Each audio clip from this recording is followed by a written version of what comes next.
بصوا بقى، مفيش كركبة في بيتك بعد كده، كل حاجة هتبقى منظمة وفي مكانها.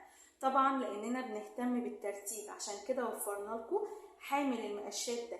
حامل المقشات ده هيخلي منظر الشاشوبة والمقشة والمساحة، اي حاجة عندك بتحتاري في مكانها، ده هيوفر لك مكان ليها. وكمان زي ما انتم شايفين منظره جميل جدا، ومش هياخد اصلا مكان خالص. وتعالوا مع بعض كده نشوفه بنستخدمه ازاي اصلا.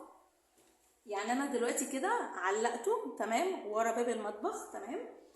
ومعانا بقى الجاروف ده تمام. انا حطيته بالمنظر ده كده تمام زي ما انتم شايفين. وبحط بقى فيه ده الجاروف والمساحة والشرشوبة، كل حاجة عندي. ده بياخد 5 اماكن.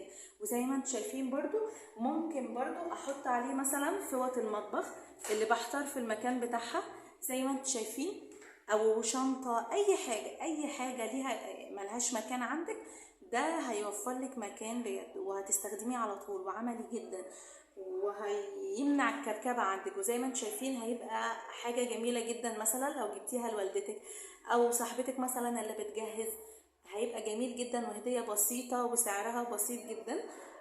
وغير كمان ان استخداماته كتير جدا، وهتكتشفي اكتر واكتر بعد كده برضو لما يكون عندك. مستنينكم، يلا تبعتولنا على رسائل البيج او من خلال اللينك الموجود قدامكم عشان تطلبوا معانا المنتج الجميل ده.